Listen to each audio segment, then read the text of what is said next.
Hello, everyone. These are my solutions to the Berkeley Math Tournament 2024 calculus exam. This is a 60-minute, 10-question exam for high school students hosted by the students of the University of California, Berkeley.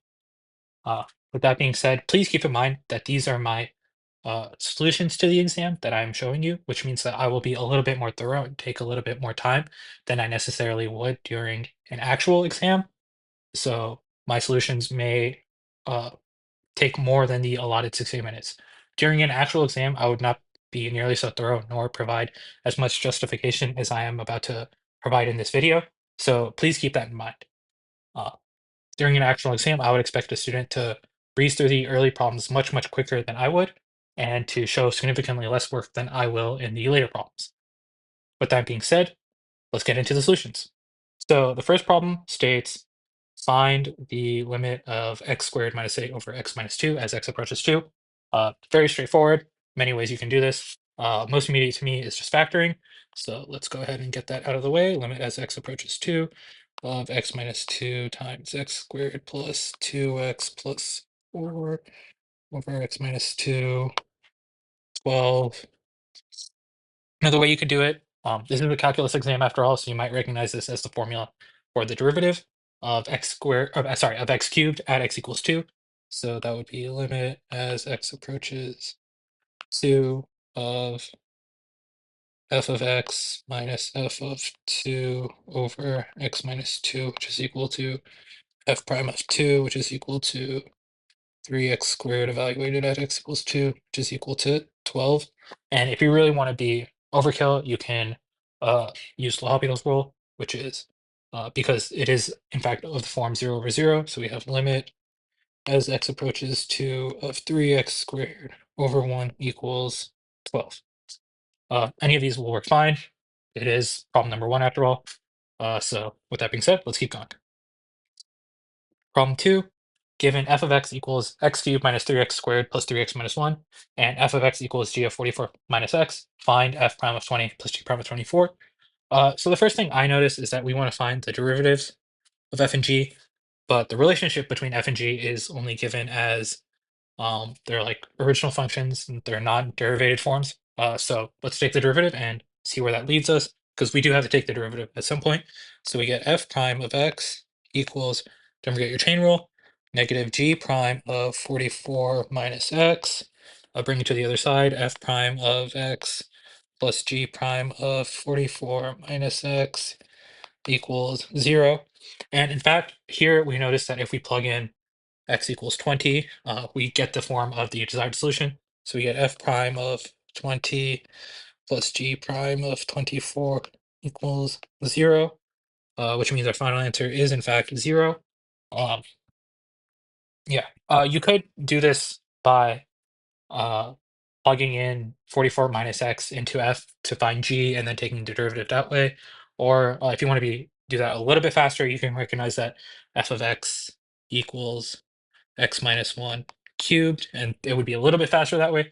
But again, compared to just evaluating the derivative and plugging in 20, those are both much slower. And for the early portions of the exam, speed is tantamount. So yeah, let's move on. Problem 3. Let f of x equal 3x minus 14 over x squared minus 6x plus 8. Compute f triple prime of 3. Again, this is another one where the question isn't asking you to solve it, but solve it as quickly as possible. Right? So I look at this and I see, hey, the chain rule here, sorry, not chain rule, the quotient rule here, absolutely disgusting. I want no part of that, right? So the other thing I notice is that the denominator is in fact factorable. And a factorable denominator to me screams partial fraction decomposition. So uh, it should be also easier to differentiate a decomposited fraction. So let's try it and see where it leads us. So we have f of x equals 3x minus 14 over x squared minus 6x plus 8 equal to a over x minus 4 plus b over x minus 2. Um, x minus 4 and x minus 2, of course, are the factors of x squared minus 6x plus 8. So let's cancel the denominators. 3x minus 14 equals a times x minus 2 plus b times x minus 4.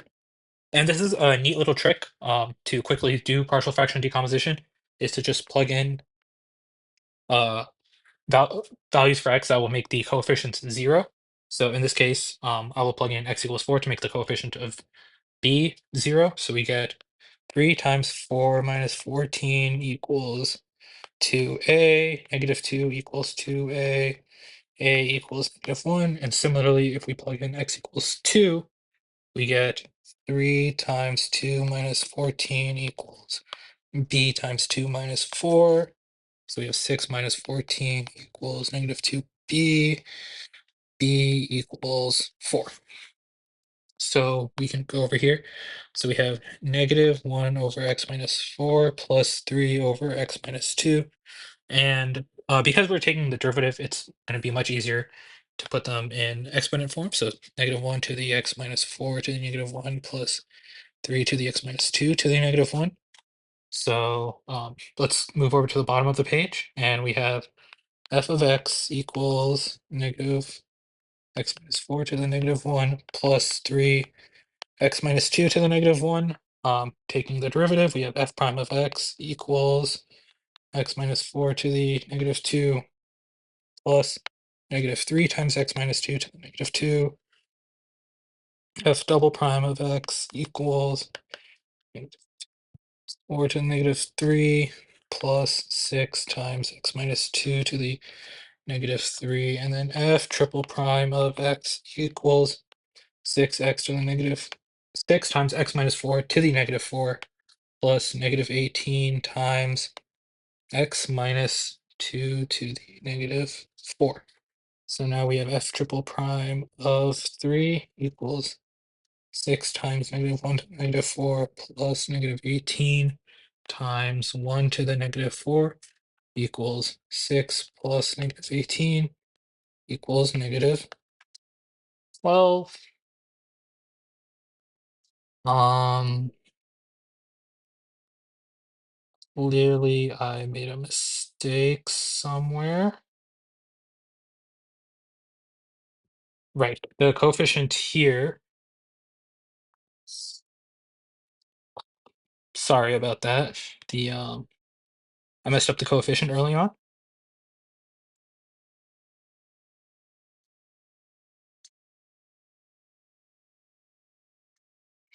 Sorry about that, guys. Goes to show how important it is to be careful with your work. So this should be +4 minus 4 plus 8 minus 24 minus 24 plus -24 equals -18. So of course, looking at this problem, the big thing is figuring out the fastest way to take the derivative 3 times and doing it carefully and without making any silly mistakes like I just did. The other part is to recognize that the best way to do it is using partial fraction decomposition. And with that being said, let's move on to problem 4. Problem 4, find the positive real value of k where each of the kx equals 3 square root x has exactly one solution. So the first thing I'm going to notice is we want the left-hand side of the equation has each of the kx, and the right-hand side has a square root. So when we graph them, right, to the kx approximately, and then we have square root of x approximately. Sorry for my really crudely drawn graph there, but the important thing to recognize is that each of the kx is concave up, and 3 square root x is concave down. And what that means is that if we want them to intersect, and which is where the exactly one solution comes into play, and only intersect one times, which is the exactly one solution comes into play, they have to be tangent at the point of intersection. And that's just a property of when two opposite concavity functions intersect. If we want them to only intersect once, they have to be at a tangent point. So that gives us a second equation, and what that means is we have two equations, two variables. So let's write down that second equation. So we have d dx of e to the kx equals d dx of 3 square root x. So we have, sorry, k e to the kx equals 3 over 2 square root x. And I see an easy opportunity for substitution here with e to the kx equaling 3 square root x. So let's go ahead and do that. So k times 3 square root x equals 3 over 2 square root x. Doing some simplifying and some cross multiplying, we have x equals 1 over 2k. And we plug that back into our original equation to get e times k to the 1 over 2k equals 3 times the square root of 1 over 2k. And we have e to the 1/2 equals 3 over square root of 2k. And in order to get k, we have to square, so we get e equals 9 over 2k. Again, doing some cross multiplying, we get k equals 9 over 2e, which, since we're looking for k, is our final answer. So looking back on this problem, the key insight was functions with opposite concavity that intersect exactly once must be tangent at the point of intersection. Uh, Figuring that out gave us our second equation, which we used to solve our two variable system. So let's move on to problem 5. For a real number n, let the floor of n be the greatest integer less than or equal to n. Compute the limit as n approaches infinity of 0 to n of x times the floor of x over n cubed dx. So obviously the big thing with this expression is the floor of x. And every time we have the floor of x and we have that it's a variable that's like increasing or decreasing, or basically it's changing and it's changing across integers. So it's like stepping. We want to create a new variable that represents the stepped version. So what I mean by that is, instead of writing it as an integral from 0 to n of x, floor of x over n cubed dx, we instead want to transform this into an integral from 0 to 1 of x times 1 over n cubed dx, plus integral from 1 to 2 of x times 0, x times 2 over n cubed dx. I'm making mistakes all over the place, aren't I? That's x times 1 over n cubed dx, plus integral from 2 to 3 x times 2 over n cubed dx, plus dot dot dot dot dot. And the reason we want to rewrite it this way is so that floor of x is a little bit awkward to work with. There is no standard form for the antiderivative of the floor of x, but there is this standard form for the antiderivative of 0 or of 1 or of 2, of 0x, 1x, 2x, etc. So by rewriting it in this form, we can more easily evaluate the integral. So with that being said, let's formally write this new version of the limit that we're trying to find using proper notation. So we have the limit as n approaches infinity of the sum as k equals 0 to n of the integral from k to k plus 1 over k times x over n cubed dx. The next thing I want to do is pull out the k and the n cubed, since they aren't functions of x, and we only care about functions of x inside the integral. So we can say this is the limit as n approaches infinity. In fact, we can pull the n cubed all the way out to here. 1 over n cubed, k equals 0 to n, k times the integral k to k plus 1 of x dx. Next thing to do is just evaluate the integral. So we scoot over and we say limit as n approaches infinity of 1 over n cubed, sum k equals 0 to n, k times, let's pull out the 1/2, times x squared from k to k plus 1. Let's scoot back over and we have limit as n approaches infinity of 1 over n cubed times sum k equals 0 to n of 1/2 k times k squared plus 2k plus 1 minus k squared. These two cancel out. So let's pull out the 1/2 further just to make our lives a little bit easier. So we have a limit as n approaches infinity of, let's see, 1 over n cubed and half k equals 0 to n of 2k squared plus k. Uh, so yeah, from here we should recognize that this part is the sum of the triangle numbers, and this is a series of squares. You should know these formulas. I'm positive they were gone over in your calculus class. And also, if you're doing these math competitions, you should know these formulas like the back of your hand, right? So with that being said, there's nothing left to do other than just press on. So limit as n approaches infinity of 1/2 n cubed times 2 times not k, rather n times n plus 1 times 2n plus 1 over 6 plus n times n plus 1 over 2. And with that being said, now is a good time to look at what we're actually trying to do. We're trying to evaluate this limit, right? And we have a product of functions. And in this case, the first function has an order of n to the -3.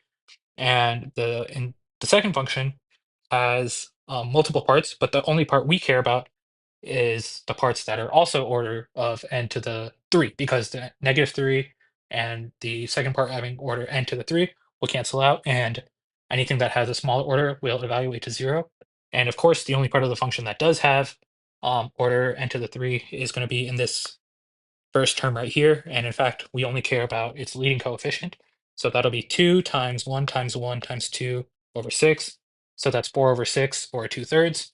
So we get, in fact, we can remove the limit because we've evaluated the limit. So that'd be 1/2 times 4/6 is equal to 1/3, which is in fact our final answer. So I hope that made sense. The key insight in this problem was replacing the floor of x into the integral with the floor of x into a sum of integrals, of which each individual integral we could take the um, antiderivative of and then evaluate it from there. And then the second part of this problem was just uh, knowing the formulas for uh, the sum of the triangle numbers and of the sequence of squares. So with that being said, let's continue on. Problem 6, what is the smallest positive integer n greater than 1, such that the integral from 1 to n of the square root of 3 plus the square root of x minus 2 dx is rational.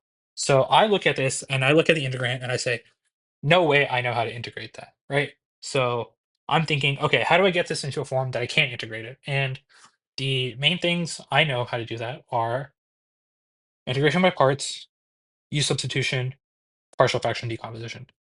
There's no parts to integrate by, and there's no fractions to perform partial fraction decomposition. So clearly the only thing that's left is a good old u substitution, right? And I think I see a very clear one, and that's letting x equal u squared, and then dx equals 2u du. And then when we do that, we have to also change our bounds. So we have 1 equals u squared for our lower bound, which gives us u equals 1.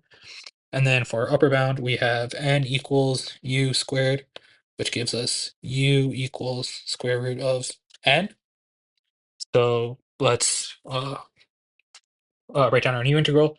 So we have the integral from 1 to the square root of n of the square root of 3 plus u minus 2, and then dx gets replaced by 2u du.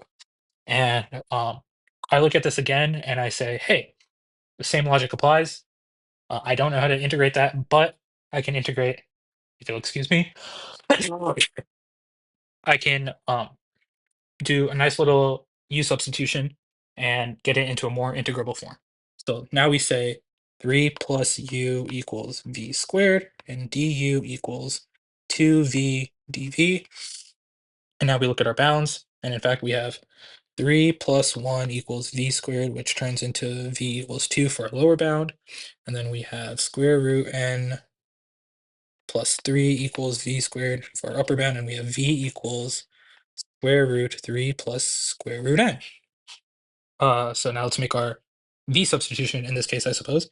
And we have integral from 2 to the square root of 3 plus square root of n of square root of v minus 2 times 2 times, let's see, u becomes v squared minus 3, and du becomes 2v dv. And again, same logic applies. I look at this and I say, hey, I don't really know how to take the integral of this, but I can do a u substitution and get into a more integrable form. And at this point, you might be asking, hey, what's the motivation for taking these continuous u substitutions, right? Especially because our bounds are becoming increasingly complicated to the point where even if we get it into a form that we know how to integrate, we might not necessarily what to do. Uh, we might not necessarily know what to do after that. And to that, I say, let's look at the original problem. And we don't have to actually evaluate the integral, right? We want to find positive integer n such that the um, the integral is rational. And as I continuously perform these u substitutions, I look uh, I look at the form of the integrand that we're getting, right? And I very clearly see a pattern, and that's that the integrand is becoming a polynomial, right, with rational coefficients. And what that means is that when you integrate it, it will also turn into a polynomial with rational coefficients. And what's special? Well, we want our output to be rational, right? So if our output is a polynomial with rational coefficients and we input rational values, then this will lead to a final answer that is also rational.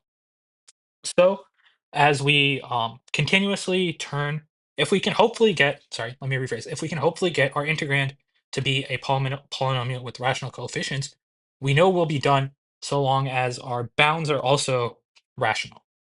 Um, so with that being said, we haven't fully gotten to the point where our integrand is a polynomial with rational coefficients. So let's continue on and get to that point. So at this point, let's say, um, so we're looking back at our integrand and we have the square root v minus 2. That's the annoying part. So let's say v minus 2 equals, let's use y, so y squared. And we have dv equals 2y dy. And then going at our bounds, we have 2 minus 2 equals y squared for our lower bounds, which gives us y equals 0. And we have square root 3 plus square root n minus 2 equals y squared. So we have y equals square root of square root 3 plus square root n is 2. So with that being said, we have our new integral, which is an integral from 0 to this monstrosity of square root of square root 3 plus square root n minus 2 of v minus 2 turns into y. 2 times v itself turns into y squared plus 2. So we have y squared plus 2 squared minus 3 times 2 times y squared plus 2. And then dv turns into 2y dy. And would you look at that? What I said has come to pass. We do, in fact, have a polynomial with rational coefficients. So we want to look at our bounds and make sure both of our bounds are, in fact, also polynomial with rational coefficients. Um, sorry, we want to make sure our bounds are rational. Obviously, they're not going to be functions. So 0 is obviously rational. So we want to look at square root 3 plus square root n minus 2, we want to make sure this is rational. And we note that this is simply a bunch of nested square roots with some arithmetic operators in there.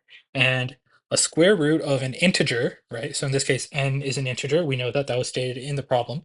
Will always either lead to a irrational value, which, oh my God, I messed up over here. These should be q. Sorry about that, guys. I mixed up my r's and my q's. So going back to what I was originally saying, the square root of an integer will always either be an integer or it will be strictly irrationals. So that's the rationals minus the irrationals. It will never be just a rational number here being something of the form like 2 over 3 or 1 over 2. Um, you can prove that on your own time. That's probably beyond the scope of this video. But with that being said, what that tells us is that this monstrosity that we have, in fact, must be equal to an integer. Because we want it to be rational, and uh, the only form that will be rational is when it's in the form of an integer. So given that we know that it has to be of the form of an integer, um, we set it to the smallest integer that we know because we want to minimize n, and that would be smallest non-negative integer that we know because it's still square root, and that would be 0 because we want n to be as small as possible. So we set, sorry about that, square root 3 plus square root n minus 2 equals 0. So we have square root 3 plus square root n minus 2 equals 0. So we have 3 plus square root n equals 4. We have n equals 1. But if we notice in our original problem, it said that n must be greater than 1. So clearly that's not a valid solution. So we go to the next smallest integer that is possible, which is 1. So 3 plus square root n minus 2 equals 1. Square root 3 plus square root n minus 2 equals 1. 3 3 plus square root n equals 9, n equals 36. So our final answer is, of course, 36. All right, guys, let's move on to problem 7. So we want to evaluate this gnarly leaking integral. And similar to problem 6, I say, hey, I don't immediately know how to take the antiderivative of this, right? So I look at my techniques that I know of, and the first one is u substitution. I don't see an immediate u substitution that solves all my problems for me. I can maybe eliminate one part, maybe eliminate the other part, but not eliminate both terms in the integrand at the same time. So to me, doesn't really seem like the way to go. The other thing I'm thinking of, partial fraction decomposition, it looks appealing at first, right? We have the fraction that we want, 1 over 1 minus x and 1 over 1 plus x, and we might say, hey, that's good to go. But when we write it out, and we have 1 over 1 minus x to the 1 half and 1 over 1 plus x to the 5 halves, I think to myself, I've never dealt with partial fraction decomposition where the exponents are uh, not integers, and to me, that immediately prevents me from going in that direction any further, especially when I haven't tried all my options yet. And the last one, integration by parts, also seems similarly appealing, right? That being for two reasons. The first being that the parts are immediately evident and visible. I've written them out for you. This would be part one, this would be part two. So that makes the integration by parts look appealing. And the other part is um, like just a property of these polynomial shaped functions. That being that when I take the integral of one, the exponent of that increases by 1, and when I take the derivative, the exponent decreases by 1, right? And when I notice, I look at these two and I say, hey, your exponents differ by a value of 2. So if I increase 1 by taking its integral and I decrease 1 by taking its derivative, I get matching exponents, and I can combine the terms inside the parentheses and work with the single term, and that might be a little bit easier to deal with, right? So instead of just talking about it, let's go ahead and actually work it out and see what's the result of that. So we have, let's see, u equals 1 minus x to the negative 1 half, dv equals 1 plus x to the negative 5 halves, dx. Then we have du equals, now forgetting our chain rule, 1 half, 1 minus x to the negative 3 halves. Similarly, we have b equals negative 2/3 times 1 plus x to the negative 3 halves. So let's write down our integration by parts formula. So we have integral u dv equals u v minus integral v du. So now we just plug and chug.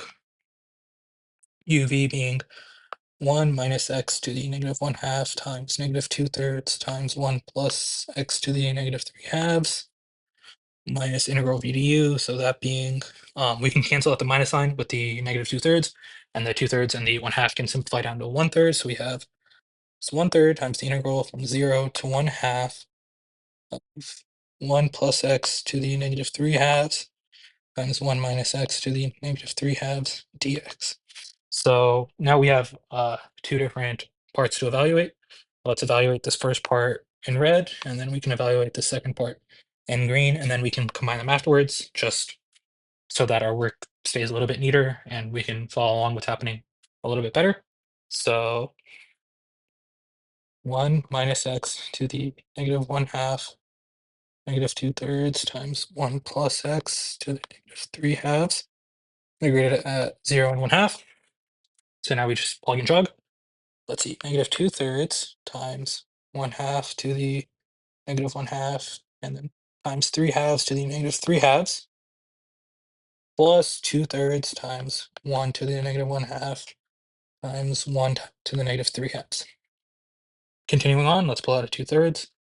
So we get 1 minus square root 2 over 1 times 2 square root 2 over 3 square root 3. And simplifying further, we get 2/3 times 1 minus 4 over 3 square root 3. Now let's move over to this integral. Let's combine the terms which was the entire reason for doing this integration by parts, right?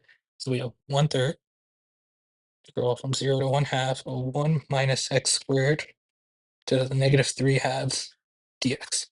And now, again, you might think we run into a similar problem, right? Oh, I don't know how to immediately evaluate this integral, but you see the 1 minus x squared, there's really only one place your mind should be going, and that is a trig substitution. And the trig substitution I'll use is x equals sine theta, and I'm feeling really good about this trig substitution because I'm looking at the bounds are 0 and 1 half, and they're within the range of sine theta, of course, the range of sine theta being negative 1 to 1, so I'm feeling really good. So let's just finish this substitution out. So dx equals cos theta d theta, and we have 0 equals sine theta for our bottom bound, which gives us theta equals 0, and 1 half equals sine theta for our upper bound, which gives us theta equals pi over 6. So let's make the substitution. Integral from 0 to pi over 6. 1 minus sine squared. Let's just simplify that down to cos squared really quick. Cos squared theta to the negative 3 halves. Dx gets replaced by cos theta d theta. And we can say this equals 1/3 integral from 0 to pi over 6 of cosine to the negative 2 theta d theta. Of course, cosine to the negative 2 theta is just secant squared theta, and again, you should be on top of your trig derivatives. Secant squared theta is the same thing as the derivative of tan theta. So immediately we can just go ahead and evaluate this from 1/3 tan theta, evaluated from 0 to pi over 6, just gives us 1/3 tan theta at pi over 6 is 1 over root 3, and at 0 it's a 0. So this gives us 1 over 3 root 3. Now we want to combine our red and green parts, which somehow turns into blue, right? So we have 2/3 minus 8 over 9 square root 3 plus 1 over 3 square root 3. Let's combine denominators when we can. So 2/3 minus 8 plus 3 over 9 square root 3. 2/3 minus 5 square root 3 over 27. Uh, Done. All right, let's move on to problem 8. Problem 8. Evaluate this looking sum. So n equals 1 to infinity of negative 1 to the n plus 1 times 9n squared minus 12n plus 2 all over 3n times 3n minus 2 times 3n minus 1. So I look at this and immediately I think partial fraction decomposition, right? The fractions are already neatly presented to you. That's the first thing. And the second thing is, um, if you look at 3n, 3n minus 1, 3n minus 2, and you plug in all the values of n for it. So if we have 3n minus 2, comma 3n minus 1, comma 3n, and if we plug in n equals 1, we'll get 1, 2, and 3. If we plug in n equals 2, we'll get 4, 5, and 6. So this tells me that we'll get every single integer as a denominator, and hopefully once we get it into this form, we might be able to see some sort of pattern or some sort of alternate form that we recognize it as, and make some sort of evaluation that way. So those are two reasons for choosing to evaluate this as a partial fraction decomposition. So with that being said, let's get it done. So we have 9n squared minus 12n plus 2 over 3n times 3n minus 1.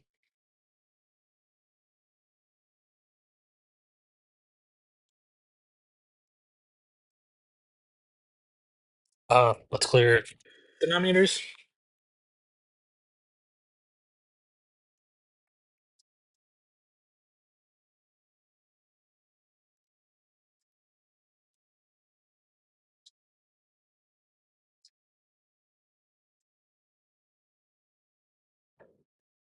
And let's use the same trick that we did earlier.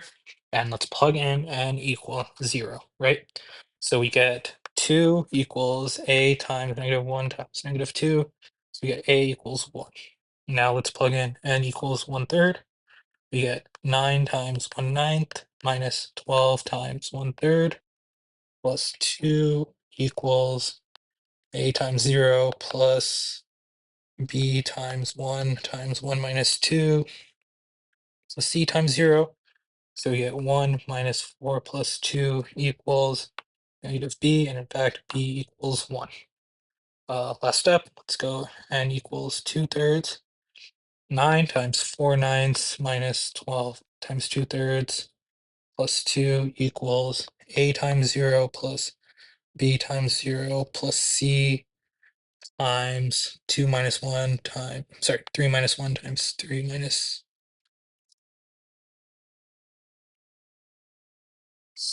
Let me fix a mistake I made earlier. This should be times 3n. Sorry about that, guys. Times 1.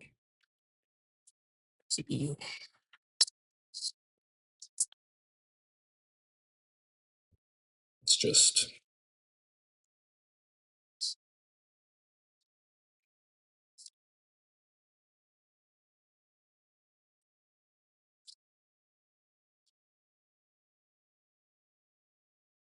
c times 2 times 1. So with that being said, we get 4 minus 8 plus 2 equals 2c. That's -2 equals 2c, so we get c equals -1. So let's go back over here, and we can write this as -1 over 3n minus 2 plus 1 over 3n minus 1 plus 1 over 3n. I just flipped it around so that the denominators are in increasing sequence. So now let's plug that into our original sum, right? So let's clearly show that you're not part of this problem. So we have the sum, so we have -1 to the n plus 1 from sum n equals 1 to infinity of times -1 3n minus 2 plus 1 over 3n minus 1 plus 1 over 3n. Now I look at this and I don't immediately see something that I can use, right? Like I don't recognize this as some sort of recognizable series or anything. So to me now I'm thinking this looks a lot better than previously at least. So let's just plug in some small values for n and see if that takes us anywhere. And if not, we might have to rethink our approach. But hopefully we'll get somewhere good, right? So the first few terms are let's call this s. So let's say s equals -1 over 1 plus 1 over 2 plus 1 over 3 plus, and then now we're looking at the next set of 3, so that's 1/4 minus 1/5 minus 1/6 minus, no, the next set of 3, 1/7 plus 1/8 plus 1/9 plus dot dot dot dot dot. So I'm looking at these denominators, which are all increasing by 1. They're just all the integers, positive integers, I should say. And I'm looking at the signs, and I'm seeing that the signs are like sort of in this alternating sequence, right? They go negative, negative, negative, positive, positive, positive. And to me, that's very reminiscent of a sequence that you should know very, very well, which is ln2, which is also represented as 1 minus 1/2 plus 1/3 minus 1/4 plus 1/5 minus 1/6 plus 1/7 minus 1/8 plus 1/9 plus dot dot dot dot dot. Right. And not that I've written this out, I compare the two and I see, hey, maybe if I add them up, you'll notice that a lot of the terms cancel out, and maybe that'll be something that I can do some analysis on, right? So let's go ahead and add them up and see where that gets us. So s plus ln2, first two terms cancel, we get 2/3. Next two terms cancel, we get -2/6. Next two terms cancel, we get +2/9. And in fact, we notice that the first two terms out of every three cancel, and that the last term out of every set of three gets doubled up on. And we see that this is also of the form ln2, just multiplied by 2/3, right? So 2/3, if I do this, 1/1 minus 1/2 plus 1/3 plus dot dot dot dot dot. Hopefully that's a little bit more recognizable to you. And then we get s plus ln2 equals 2/3 ln2, yes, equals -1/3 ln2, which is our final answer. So looking back at the problem, the key insight here was recognizing the partial fraction decomposition, doing it accurately without making any mistakes, and then at the end comparing the form we got to the well-known form for ln2, doing a little bit of manipulation, a little bit of guess and check, and seeing where we could get, and ultimately getting that s equals -1/3 ln2. So with that being said, let's move on to problem 9. So problem 9 is about another infinite sequence. So we start at x0 and we build the next term in the sequence with the equation x sub I plus 1 equals 4x sub I cubed minus 1 over 6x sub I squared minus 3. And specifically, we want to look at where this sequence may converge to. And the problem tells us that there are three possible values it can converge to, right? And one neat little trick for finding these convergence values is to just take our equation and set all of the xi's and xi plus ones and set them equal to x, right? And you might think that this is like a little bit invalid, but in fact, it's very, very valid. And that is because this is the definition of convergence, right? Convergence tells us that xi's, xi plus ones, they all go to this one specific value and that they become infinitely close to this convergent value. And that means that they become indistinguishable, in fact. So we can make this substitution and go x equals 4x cubed minus 1 over 6x squared minus 3. We multiply and we see if we can get any values out of this, right? So we get 6x cubed minus 3x equals 4x cubed minus 1, 2x cubed minus 3x plus 1. This is a cubic, not immediately obvious how to get the factors out of this, but we look at the coefficients, we see they add up to 1, which immediately tells us, hey, x equals 1 is a solution, right? That's just property of all polynomials. If x equals 1 is a solution, then all of its coefficients will sum to 0. So now that we know that, let's factor it out. So doing a little bit of synthetic division, 2, 0, -3, 1, 2, 2, 2, 2, -1, -1, 0. So we have x minus 1 times 2x squared plus 2x minus 1 equals 0.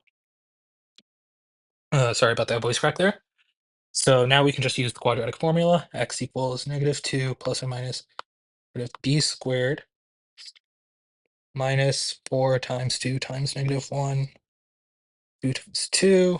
X equals -2 plus or minus square root 4 plus 8 over 4 equals -2 plus or minus 2 root 3 over 4 equals -1/2 plus or minus square root 3 over 2. So all in all the potential conversion values for the sequence are in increasing order: -1/2 minus square root 3 over 2, 1, and then 1/2 plus square root 3 over 2. So if we go back to our original problem, I glossed over this a little bit, sorry about that. We are looking for the minimum possible conversion value, right? And the maximal initial value that takes us to this convergence value. So we found all three convergence values, and the minimal one is -1/2 minus square root 3 over 2. So we found A. So in fact, let's write that down. A equals -1/2 minus square root 3 over 2. Now, the next thing we want to do is find out, hey, what's the maximum initial value? So what's the maximum x0 that takes us to xn equaling a? So there's no really easy way to do this. The most reliable way for me is to just graph it graph it and look at the graph and see where that takes us. So let's go ahead and do that, right? So in order to graph this, we have um, f of x equals 4x cubed minus 1 over 6x squared minus 3. And we see that this is a polynomial over polynomial, so we should long divide it out, get our asymptotes, and then go from there, right? So let's go ahead and perform that long division. So 6x squared minus 3 or 4x cubed plus 0x squared plus 0x minus 1. So we have 2/3 x here. We have 6x cubed minus 2x all over. Sorry, this should be a over here. And so we subtract and we have 2x minus 1. So plus 2x minus 1 over 6 squared minus 3. So we see that f of x is equal to, so we have a slant asymptote of 2/3 x plus 2x minus 1 over 6x squared minus 3. So the big thing I want to point out here is the 2/3 x. The slope is less than 1, right? So that means it's less than 1 and positive. So what that means, if we think about the end behavior of this graph, is if we start out with some value that's like super, super positive, right? Then we evaluate it, then it'll be some value that's still super positive, but less than that.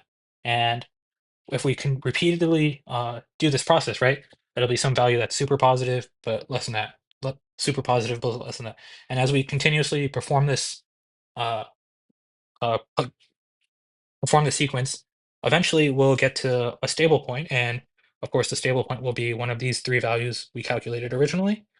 And what that tells me is that the three values, it's just a little nice little confirmation that the three values, since they aren't super, super large, that they're probably correct, right? Because we see that this function has a sort of negative feedback loop where no matter how large we start out initially, we're going to come back and get close to uh, relatively values that are relatively close to zero at some point. So just a nice little check for us that telling us that we're on the right path as we solve this problem. With that being said, let's actually look at the graph. The other parts of the graph that we need are the vertical asymptotes, and in order to get that, we want where does 6x squared minus 3 equal 0? Of course, that's going to be when x equals plus or minus 1 over the square root of 2. So with that being said, let's actually draw our graph. So let's draw our axes in black. So we have our y-axis, x-axis. Let's draw our asymptotes in blue. So we have our slant asymptote,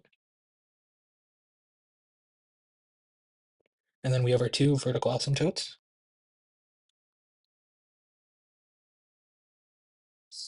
And let's draw our actual graph in green, right? Now, for our actual graph, let's look at the behavior around the vertical asymptotes, right? So let's pick some x that is barely, that's not the symbol I want, that is barely bigger than 1 over square root 2. So we're looking at its behavior on the right side of the right asymptote, right? So when we get that, we see that 6x squared minus 3 is greater than 0, and 2x minus 1 is greater than 0, which tells us we're going to be here. And since we're on the outermost edge of our graph, we're not going to cross the slight asymptote, and it's going to look something like that. Now let's look at the value of x that is slightly less than 1 over square root of 2, right? So we can get the behavior on the other side of the same asymptote. We see that 6x squared minus 3 is less than 0, but 2x minus 1 is greater than 0. So overall, it's going to be very negative. So it's going to look something like that, right? Now, let's do the same thing on the other asymptote. So we have x is barely greater than negative 1 square root 2. So we have 6x squared minus 3 is less than 0. And we also have 2x minus 1 is also going to be less than 0, right? Uh, We don't need to find the exact values. We just need to find their signs because um, 6x squared minus 3 is going to be very, very close to 0. So that's going to be the dominating part. So we just care about the signs, right? So we see that it's positive, so it looks something like that. Excuse me for a second. And then we want x is slightly less than negative 1 over square root 2. So we have 6x squared minus 3 This is going to be barely greater than 0, and we have 2x minus 1 is going to be solidly negative. So we have something that looks like this. So we look at our value of a, right? So if you remember, our value of a was a equals negative 1/2 minus square root 3 over 2. And that tells us we're going to be in this part of the graph over here. Let's make that look a little bit neater. Sorry. So we're going to be in this part of the graph over here. And you might ask yourself why that is. Well, let's think about it, right? This part of the graph deals with all the values of x that are going to be fairly negative, right? So anything to the left of negative 1 over square root 2. And as I was describing earlier, right, this function, because its slant asymptote has a slope of less than 1, it's going to have this sort of negative feedback loop where if we start out with something that's fairly negative, right, like here, we go to the graph, which is going to be, let's say, somewhere over here, and that's going to be less than what we started with initially. So we're going to go over here, right? And then we're going to come here. Oh, and that's going to be less than we started with. And then, so let's be clear, this is x0, this is x1, x2, right? And eventually they're gonna reach this point where uh, they're gonna get very, very close to this convergent value of a, which is gonna be approximately somewhere over here. It's gonna be this xn, right? And we see even if our initial value, even if our x0 is like over here, right next to the vertical asymptote, and we get some x1 value that's super, super negative, right? So we have some x1 value is super, super negative.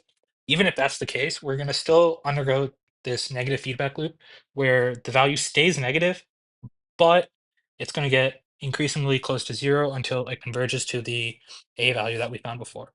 And of course, this upper limit is going to be the vertical asymptote, which we calculated earlier to be negative 1 over square root 2.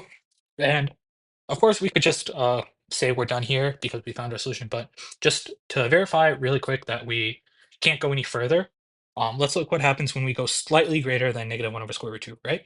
If our initial x0 value is here, let's say, then we're going to get some x1 value that's super, super positive, and it's going to bring us all the way to this side of the graph uh, over here in red.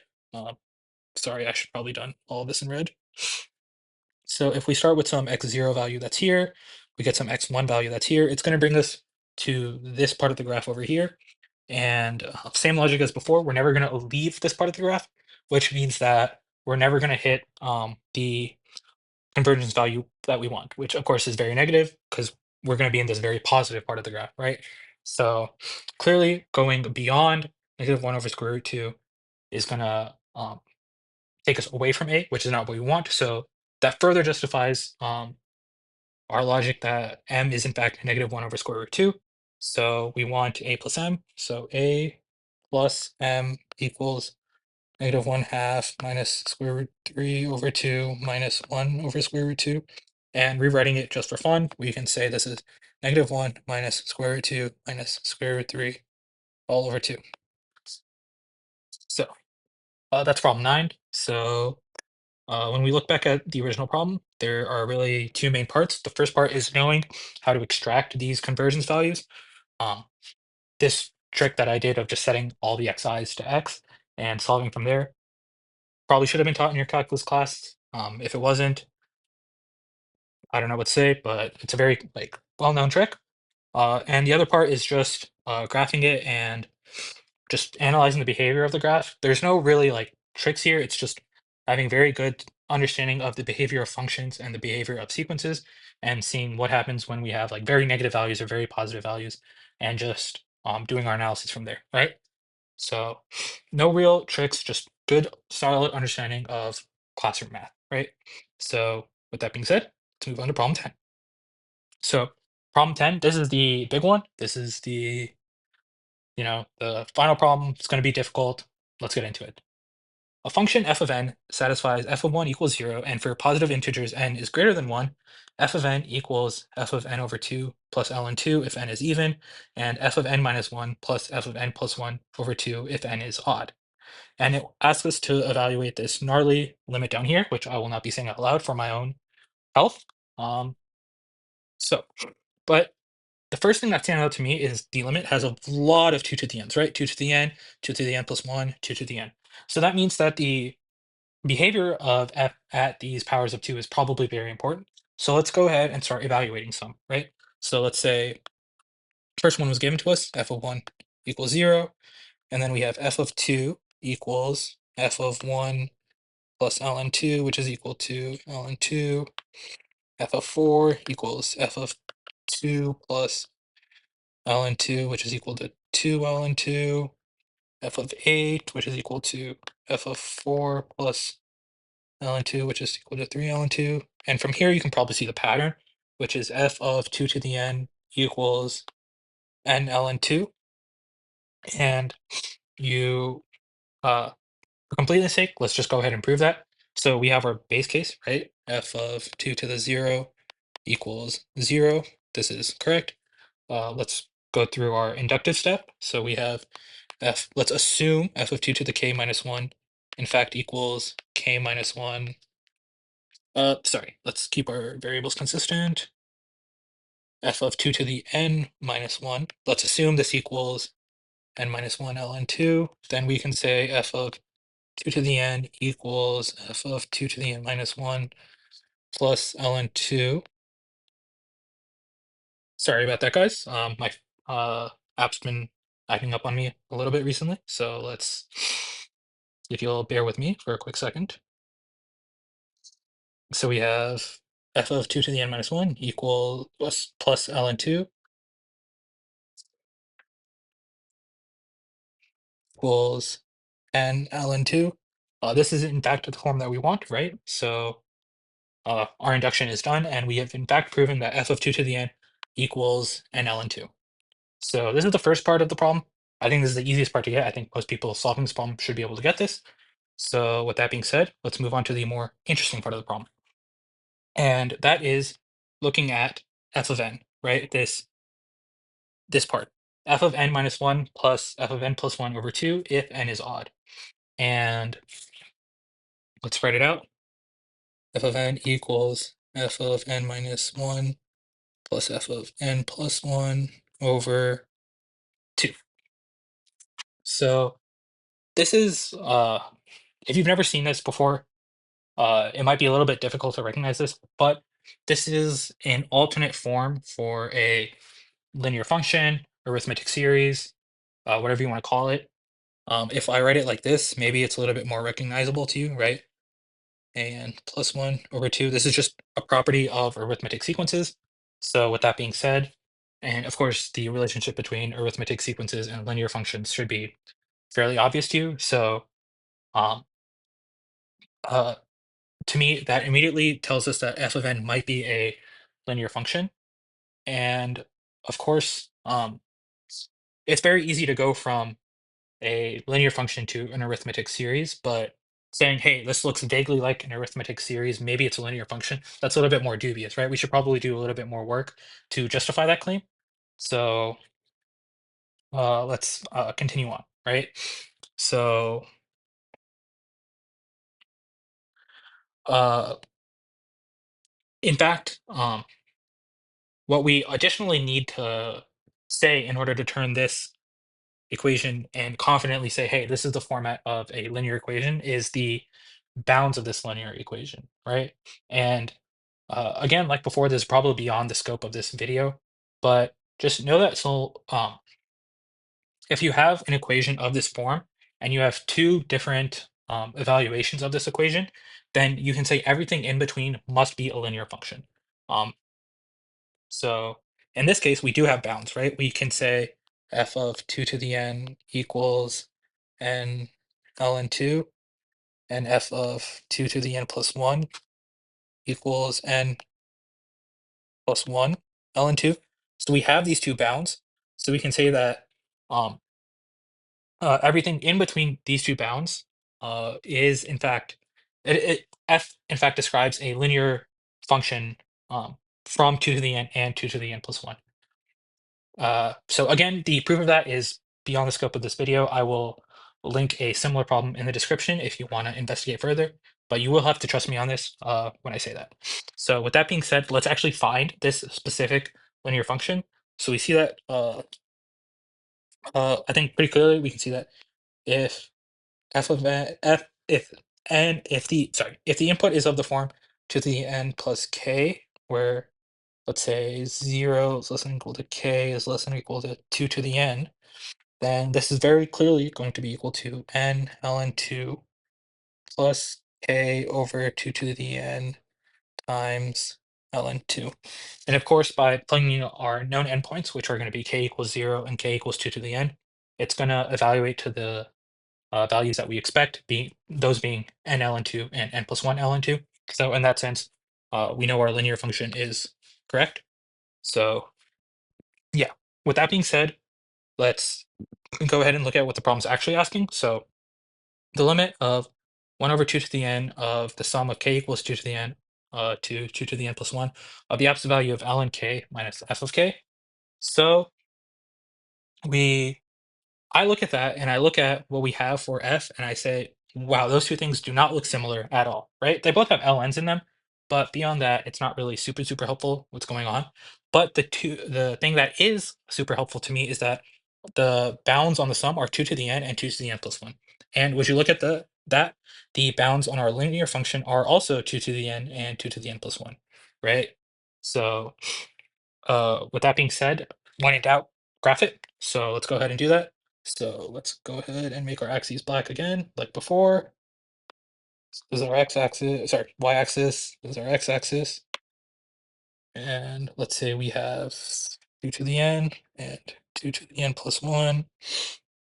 And we have n ln 2. We have n plus 1 ln 2 here.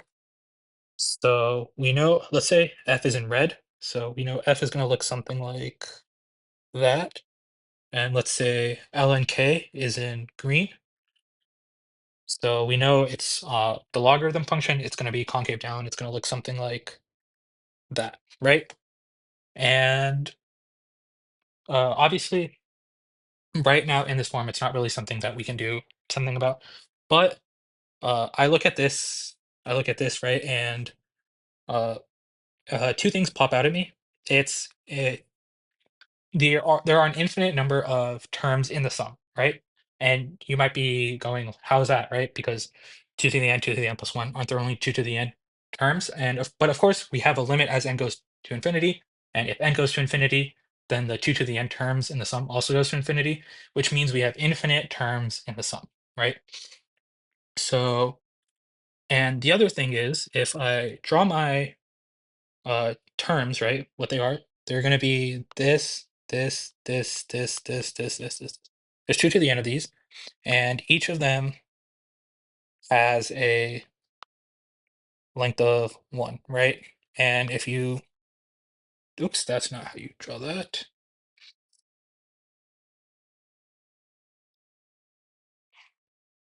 So I look at this and I say, hey, wait a minute, this is vaguely reminiscent of a Riemann sum, right? We have an infinite number of terms that we're adding up, and we note that as we increase the number of terms, right? As n goes to infinity, the difference between the Riemann sum and the integral grows smaller and smaller. But that's a very easy trap to fall into because in its current form, it is in fact not a Riemann sum. And how can I say this confidently when it looks so very much like one? That's because there are two parts to converting a sum into an integral. So the first part is we must have infinite slices. And of course, we do have infinite slices, right? As I said earlier, we have 2 to the n slices, and n is going to infinity, so that's infinite. But this is the part we don't have yet.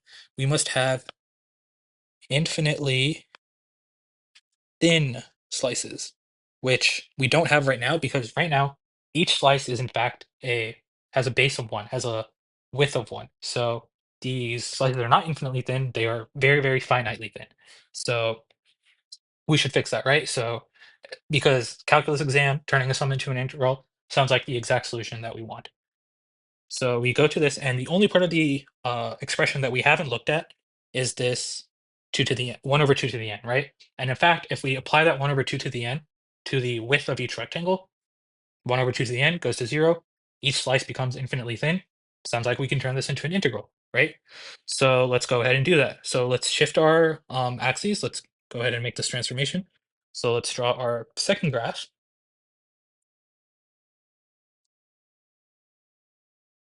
And we have, so we're dividing our x-axis by 2 to the n. So this is going to become 1. This is going to become 2. Our y-axis stays the same. So this is n ln 2. This is n plus 1 ln 2. And we still have our functions. So now it's going to look something like this. And this is going to something like that. So now we can actually genuinely perform the transformation of the sum into an integral.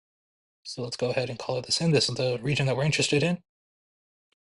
But remember, our functions are going to be slightly different now, right? We no longer have ln x or ln k as it was presented in the original problem, right? Ln k now becomes ln 2 to the n k because whenever you shrink a function, its transformation, the x gets multiplied by the shrink factor. And similarly, in our linear function up above, we have n ln 2 plus k over 2 to the n ln 2. Well, that's just going to become n ln 2 plus k ln 2, right? Because again, the we multiply k by the shrink factor, which in this case is 2 to the n, and that cancels out the 2 to the n in denominator, and this is what we get. So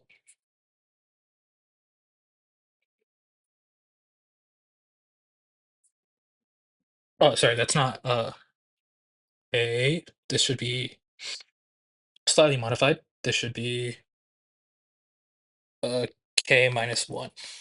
And that would be because the k as it's defined up here and the k as it's defined down here are slightly different.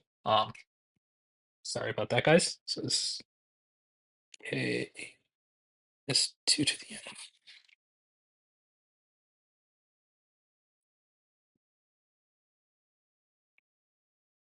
Okay. So with that out of the way, um, let's go ahead and evaluate this integral. So let's go back to blue for that. So integral from 1 to 2 of, let's just turn all our k's into x's because I like integrating over x a lot more than I like integrating over k. So we have ln 2 to the n x minus n ln 2 um, minus k ln 2 plus ln 2. And what did I just say? We're integrating over x, not k, dx. Okay, so let's use some log rules, simplify this a little bit. Oh, limit n approaches infinity. Can't forget that.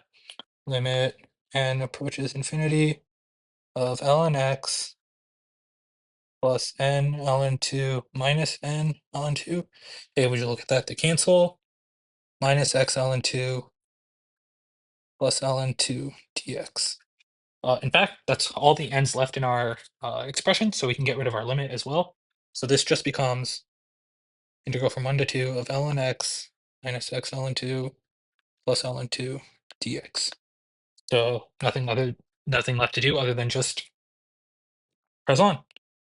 X ln x minus 1 half x squared ln 2 plus x ln 2 to go from, sorry, 1 to 2.